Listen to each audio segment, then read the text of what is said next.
क्या ज्योतिरादित्य सिंधिया बीजेपी से बगावत करेंगे? क्या बीजेपी ज्योतिरादित्य सिंधिया को किनारे लगा रही है? क्यों अचानक गायब हो गए सिंधिया?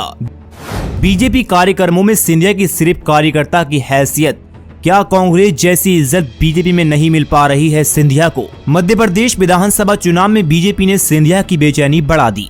सिंधिया महाराज अभी तक अपने महल में हैं। कई कार्यक्रम हो रहे हैं जिसमें सिंधिया को नहीं पूछा जा रहा है और इससे सिंधिया समर्थक काफी नाराज चल रहे हैं। क्या सिंधिया बीजेपी से किनारा करना चाहते हैं? क्या सिंधिया बीजेपी से अलग होंगे? 24 का इलेक्शन नजदीक है और विधानसभा चुनाव भी मध्य प्रदेश में आने वाला है। सिंधिया की कोई भी अहम भूमिका एमपी के चुनाव में नहीं दिखाई दे रही है। नरेंद्र सिंह तोमर की मध्य प्रदेश में जनसभा हुई, उसमें भी सिंधिया नजर नहीं आए। इससे सिंधिया के बीजेपी में रहने के बाद भी कोई अहम भूमिका चुनाव में नजर नहीं आ रही है। राजनीति पर अच्छी पकड़ रखने वाले विश्लेषक क्या कहते हैं? राजनीतिक विश्लेषकों का मानना है कि सिंधिया और उनके समर्थक बीते कुछ महीने से महसूस कर रहे हैं कि पार्टी में उनकी वैसी हैसियत नहीं बन पा रही है जैसे कांग्रेस में हुआ करती थी। क्या दरकिनार कर दिए गए सिंधिया?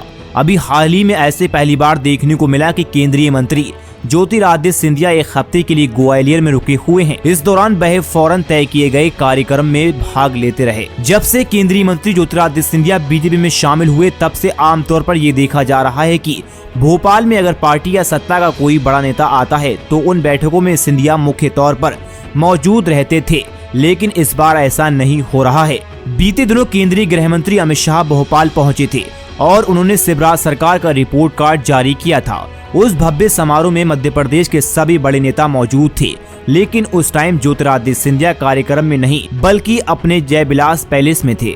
इसके अलावा ग्वालियर में भारतीय जनता पार्टी के प्रदेश कार्य समिति की बैठक हुई थी, लेकिन उसमें सिंधिया सिर्फ एक सामान्य कार्यकर्ता की तरह रहे और बैठक के आयोजन की पूरी कमान केंद्रीय कृषि मंत्री नरेंद्र तोमर और उनके बेटे के हाथ में थी। ज्योतिरादित्य सिंधिया को बीजेपी इग्नोर कर रही है।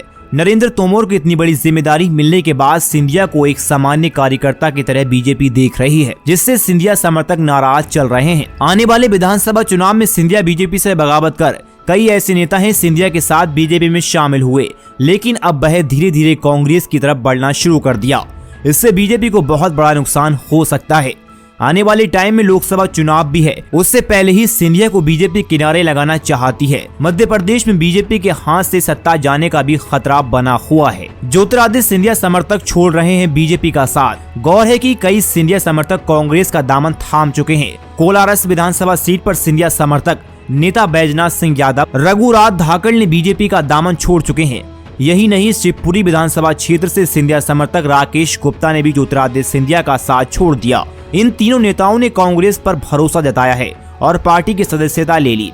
इनके अलावा केंद्रीय मंत्री ज्योतिरादित्य सिंधिया के वफादार और मध्य प्रदेश बीजेपी की कार्य समिति के सदस्य समुद्र पटेल भी सत्तारूढ़ दल को छोड़कर कांग्रेस में शामिल हो चुके हैं। बढ़ते हैं अगली खबर की तरफ। कांग्रेस के उम्मीदवारों की पहली लिस्ट 15 सितंबर तक 17 मौजूद विधायकों के कर सकते हैं टिकट। 109 नए चेहरों को उतारने की तैयारी। मध्य प्रदेश में सत्ता वापसी की पुरजोर कोशिश में जुटी कांग्रेस ने कैंडिडेट सिलेक्शन की प्रक्रिया तेज कर दी।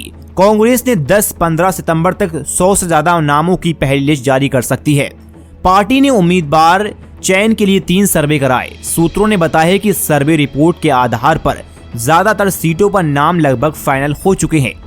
2 सितंबर को भोपाल में कांग्रेस की स्क्रीनिंग कमेटी की बैठक होने वाली है। इसमें सर्वे रिपोर्ट के साथ ही जिला स्तर पर संगठन के पदाधिकारियों के फीडबैक पर मंथन होगा। इसके बाद उम्मीदवार के नाम फाइनल किए जाएंगे। बताया जा रहा है कि पहले हारी हुई सीटों पर नामों की घोषणा होगी। कांग्रेस 109 सीटों पर नए चेहरों पर दांव लगाने की तैयारी में है। मौजूदा 17 विधायकों के टिकट काटे जा सकते हैं। पार्टी सूत्र बताते हैं कि ये संख्या बढ़ भी सकती है। पहले जानिए किन विधायकों के टिकट खतरे में हैं। कांग्रेस 109 सीटों पर नए चेहरों पर दांव लगाने की तैयारी में है। मौजूदा 17 विधायकों के टिकट काटे जा सकते हैं। पार्टी सूत्र बताते हैं कि ये संख्या बढ़ भी सकती है। बीजेपी से कांग्रेस में आए पूर्व मंत्री दीपक जोशी को खुदगांव से मैदान में उतारा जा सकता है। खातेगांव से मैदान में उतारा जा सकता है। उपचुनाव हारने वाले राजवीर सिंह को टिकट मिल सकता है, लेकिन कांग्रेस यहां से नए चेहरे पर दांव लगा सकती है। सूत्रों का कहना है कि खातेगांव विधानसभा क्षेत्र ब्राह्मण बहुल है।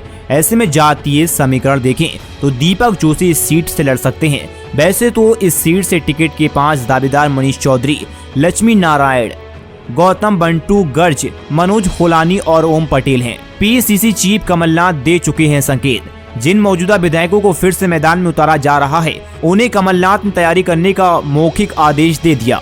उन्होंने 8 अगस्त को भोपाल में मीडिया से चर्चा करते हुए कहा कि हमें टिकट के दावेदारों के लिए लिस्ट जारी करने की जल्दी नहीं है। जिन्हें टिकट दिया जाना है उन्हें सूचित कर दिया गया। सूत्रों का कहना है कि मौजूदा 95 से 74 विधायकों को क्षेत्र में प्रचार करने के लिए कहा जा रहा है। तो आपकी इस रिपोर्ट के बारे में क्या राय, हमें कमेंट में जरूर बताएं। आपको कैसा लगा हमारा ये एनालिसिस, हमें कमेंट में जरूर बताएं। हमारे फेसबुक पेज को फॉलो करें, यूट्यूब चैनल को सब्सक्राइब करें।